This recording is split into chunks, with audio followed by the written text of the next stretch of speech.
Good evening everybody, you join me out here in the woods again, and tonight we're talking about what I've learned in the past year or so selling online. Now for those who do not know, I've been selling online now for about 13 months, and in that time period, whether we're talking about collectively eBay, Etsy and even Facebook Marketplace, I reckon I've made about £40,000 in revenue. In fact, I don't reckon, I know this is true, because I have to of course keep the tax record. So I'm now coming very close to that £40,000 mark, which is quite substantial.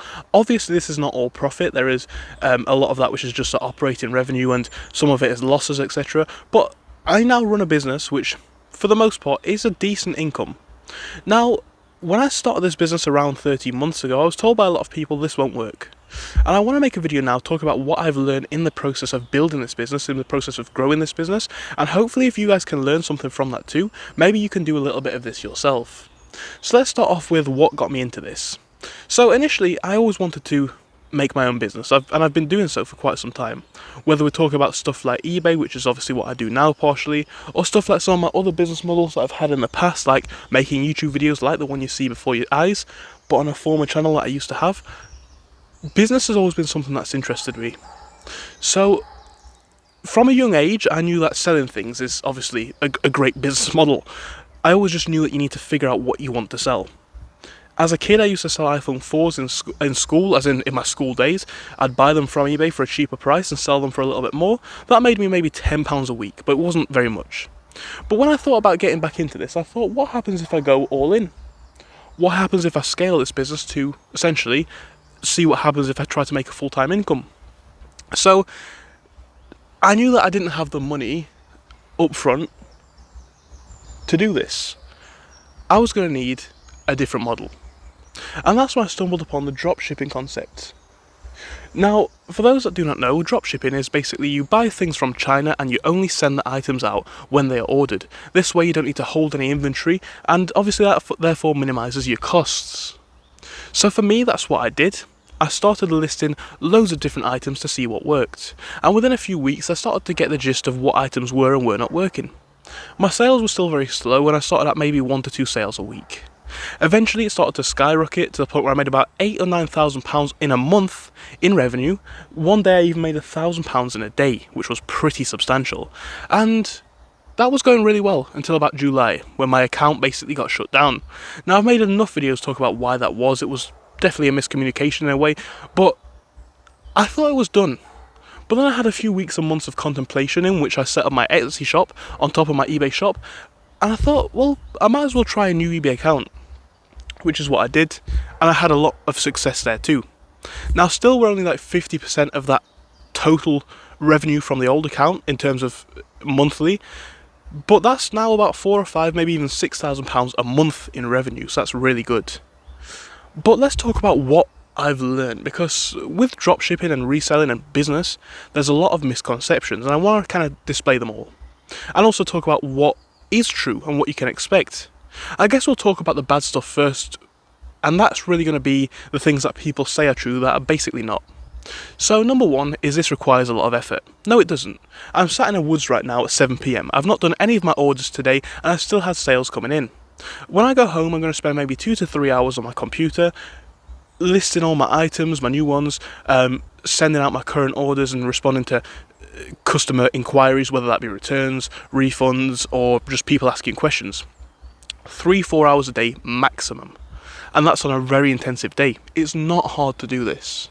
Number two is, of course, it requires a lot of startup capital. Obviously it doesn't. Like I say, you can use a dropshipping model if you wish.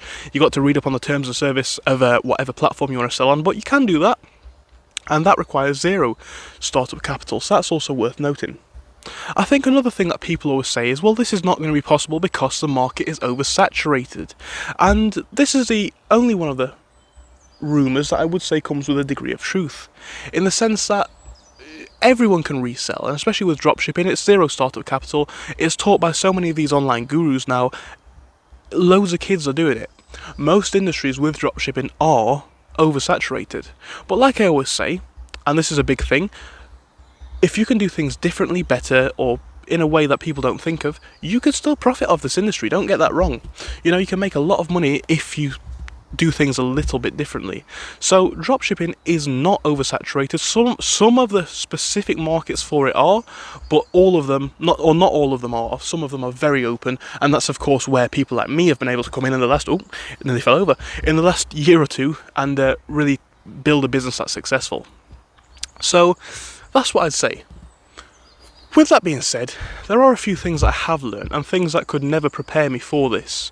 Because I know that everyone likes to big up the positives of dropshipping when it comes to the internet, and people in real life always like to put it down, but let's talk about the middle ground, because whether we talk about this side's extreme or that side's extreme, somewhere in the middle is normally where the truth is, and I think that's definitely the case on this topic.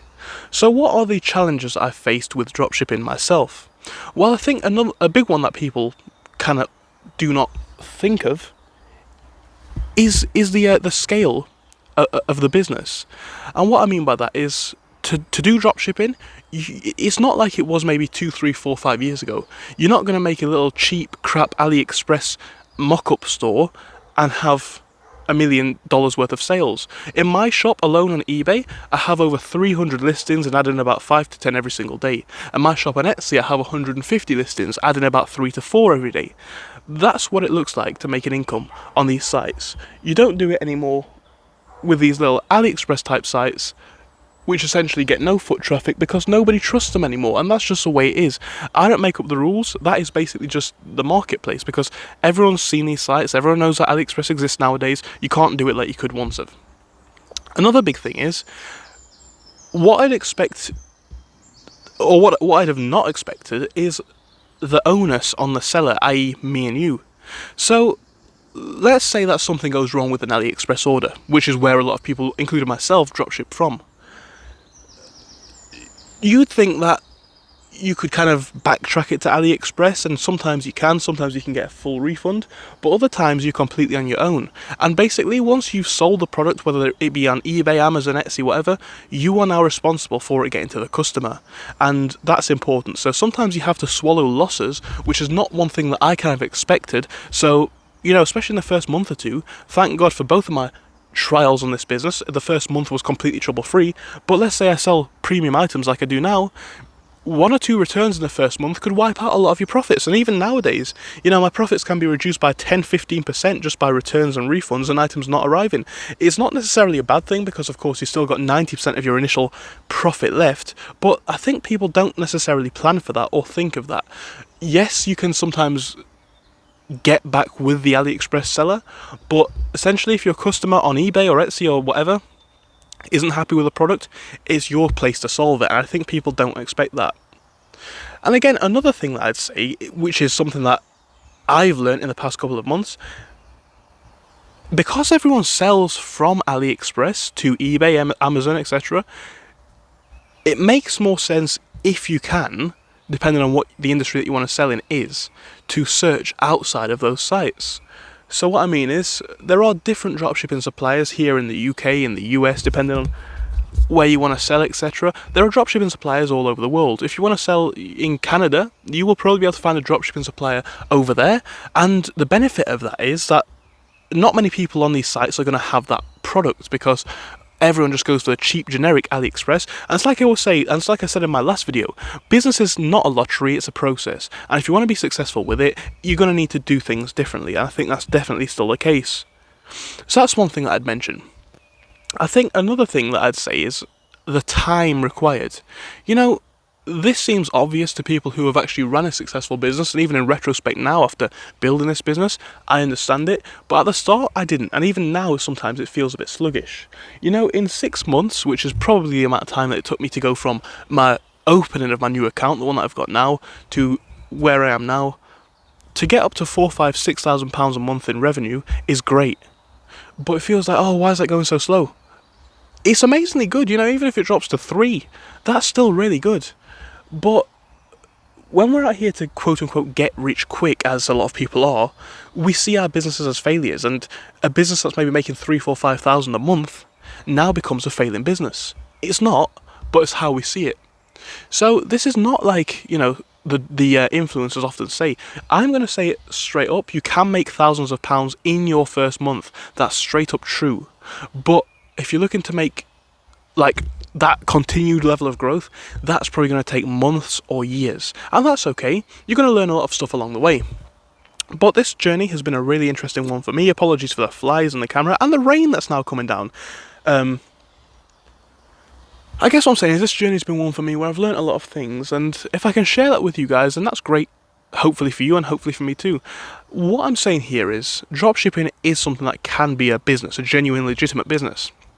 It's not dead in 2024. It definitely is changing in 2024. It is dying in some areas, but that just means that different opportunities are also opening.